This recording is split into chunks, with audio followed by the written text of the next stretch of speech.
അസ്സലാമു അലൈക്കും വറഹ്മത്തുള്ളാഹി വബറകാതുഹു.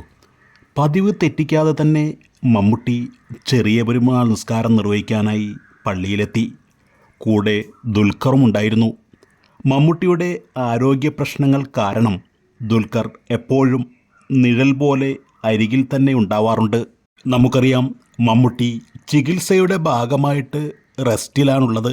എന്നാൽ തന്നെയും പെരുന്നാൾ നിസ്കാരം മമ്മൂട്ടി മുടക്കിയില്ല. പെരുന്നാൾ നിസ്കാരം നിർവഹിക്കാൻ രാവിലെ തന്നെ മമ്മൂട്ടി ദുൽഖറിനെയും കൂട്ടി പള്ളിയിലെത്തി. വളരെ സന്തോഷത്തോടു കൂടിയാണ് മമ്മൂട്ടി പള്ളിയിലെത്തിയത്. മമ്മൂട്ടിയെ കാണാൻ വേണ്ടി കൂടി നിന്നവർക്കൊക്കെ മമ്മൂട്ടി ഈദ് മുബാറക് ആശംസിച്ചു.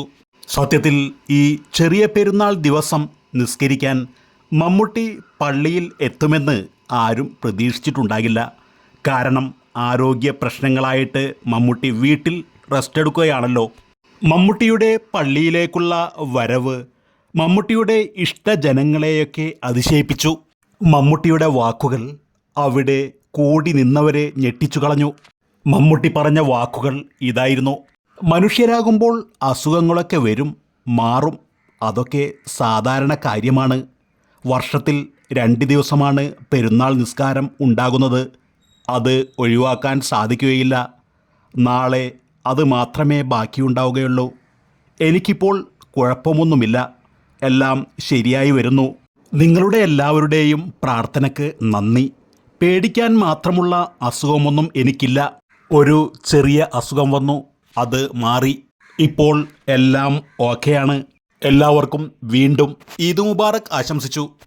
സത്യത്തിൽ മമ്മൂട്ടി പള്ളിയിൽ വരുന്നതൊന്നും കൊച്ചിക്കാർക്ക് ഒരു വാർത്തയേ അല്ല. ഇതൊരു പതിവ് കാഴ്ചയാണ്. പക്ഷേ മമ്മൂട്ടി ഒരു മാസമായിട്ട് ആരോഗ്യ പ്രശ്നങ്ങളുമായിട്ട് ചികിത്സയിലായിരുന്നു. അതുകൊണ്ടാണ് മമ്മൂട്ടിയുടെ ഇന്നലെ പെരുന്നാൾ നിസ്കാരത്തിന് വന്നത് വാർത്തയായത്.